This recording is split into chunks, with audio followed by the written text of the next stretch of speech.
नमस्कार, मैं हूं मृत्युंजय कुमार झा और कमोडिटी सुपरफास्ट में आपका स्वागत है। सबसे पहले आपको बताते हैं एक महत्वपूर्ण खबर यह है कि जिस तरह से दालों को लेकर लगातार चर्चा हो रही थी, तो दाल के मुद्दे पर संसद में कुछ सवाल पूछे गए और उसके जवाब क्या दिए गए हैं ये आपको बता दें। ये सवाल पूछा गया कि जो दाल की कीमतें कम हुई हैं सरकार के कदमों के बाद, क्या इसका कोई एडवर्स इम्पैक्ट, निगेटिव असर दाल की बुआई पर तो नहीं दिखा है। इसके जवाब में लोकसभा में वाणिज्य राज्य मंत्री अनुप्रिया पटेल का जवाब यह आया कि दाम गिरने के बावजूद दलहन की बुआई में कोई कमी नहीं आई है, कोई नेगेटिव इम्पैक्ट नहीं पड़ा है। और यह भी कहा गया कि कंज्यूमर को राहत देने के लिए दाल इंपोर्ट का फैसला लिया गया था, क्योंकि दालों के दाम एमएसपी से ऊपर थे दलहन के दाम, लिहाजा इंपोर्ट का फैसला सरकार ने लिया। तो कंज्यूमर के हित में और किसानों को भी अब तक कोई नुकसान की खबर नहीं है, न तो बुआई कम हुई है। तो सरकार का साफ तौर पर यह मानना है, कुल मिलाकर ये जो बातें कही गई हैं कि जो भी अब तक के कदम उठाए गए हैं वो किसानों के हित में है, कंज्यूमर के हित में है और इससे कोई नुकसान नहीं हो रहा है। इस पर बातचीत करने के लिए हमारे साथ सुनील बलदेवा हैं, agri farmers and trader association के और दलहन मार्केट पर लगातार पैनी नज़र रखते हैं। सुनील जी, इस जवाब का क्या मतलब समझा जाए? मतलब चूंकि आप लोग ये उम्मीद कर रहे हैं कि सरकार कुछ और राहत देगी कारोबारियों को, जो स्टॉक लिमिट में हालांकि कुछ राहत तो मिली है, कुछ और राहत आप लोग चाह रहे हैं, लेकिन जब जो बात पार्लियामेंट में सरकार की तरफ से कही जा रही है, इसके क्या संकेत आपको दिख रहे हैं? बिल्कुल मृत्युंजय जी, जो हमारी मीटिंग हुई थी पीयूष गोयल जी से और उनकी पूरी टीम के साथ, उसके बाद रिलैक्स दिया गया था। लेकिन जो अभी 3 दिन पहले जो कंज्यूमर अफेयर्स सेक्रेटरी जो मीटिंग ली है, उन्होंने ये कहा था कि दालों के भाव अभी भी कम नहीं हो रहे हैं, कम होने के उपाय बताएं। इसके लिए उन्होंने वापस 4 ग्रुप बना के चारों ग्रुपों से इन्होंने सुझाव लिए थे।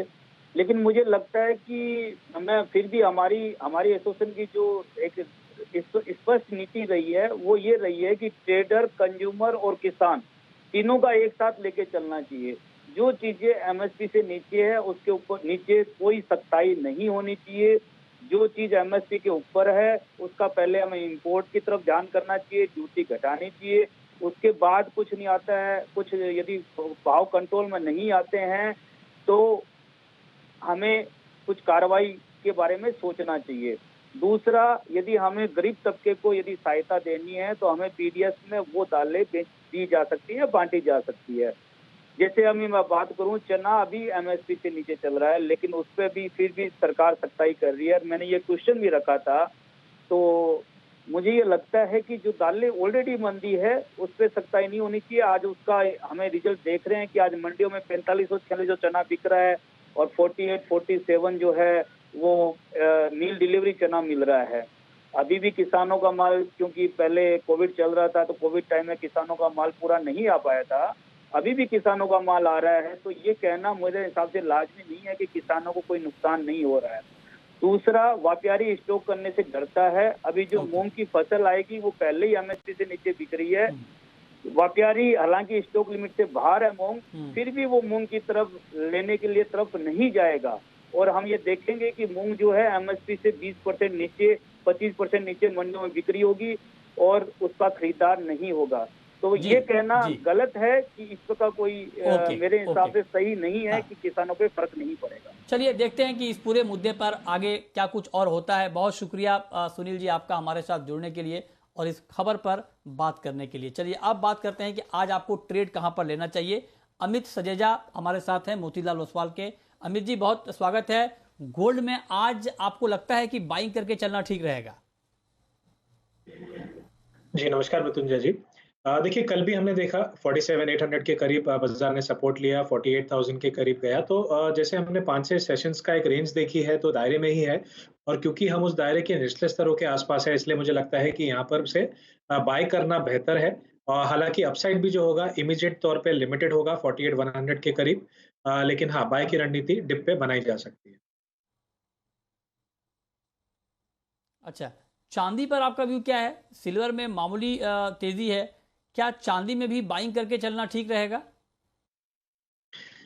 जी देखिए चांदी में हमने रिलेटिवली बेहतर तेजी देखी है क्योंकि पिछले दिनों या पिछले हफ्ते हमने देखा था 65-800 तक के लोज थे। वहां से शानदार एक रिकवरी देखी गई है और गोल्ड सिल्वर रेशियो जो थोड़ा सा गोल्ड की तरफ स्क्यूड हो गया था, अभी चांदी की तरफ दोबारा बढ़ रहा है। तो इस वजह से चांदी में हो सकता है गोल्ड के मुकाबले एक बेहतर मूव देखने मिले अपसाइड का, इसलिए डिप पे चांदी में भी बाइंग की सलाह होगी। और टारगेट जो होंगे जो सितंबर वायदा के वो 68,600 के होंगे।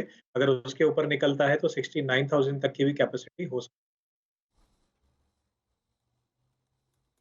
ठीक है, क्रूड में क्या करना चाहिए अब, क्योंकि क्रूड का मार्केट आप देखिए कि बहुत नीचे तो आया है अभी, और आज भी क्रूड का मार्केट करीब करीब आधा फीसदी नीचे है, 5200 के बेहद करीब है।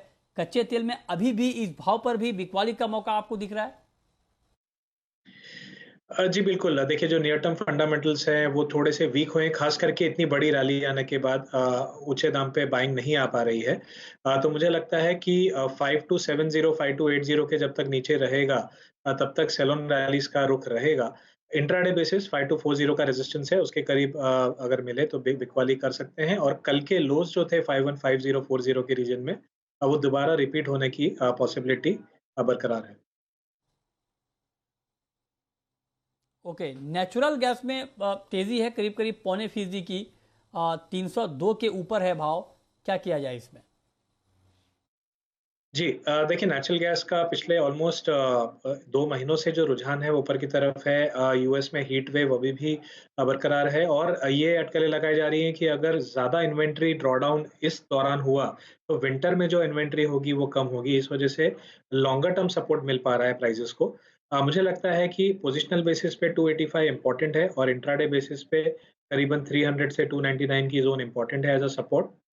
300 के करीब मिले तो वहाँ पर बाइंग इनिशिएट की जा सकती है 296 के स्टॉप लॉस के साथ और 307 से 308 के इंट्राडे टारगेट लिए जा सकते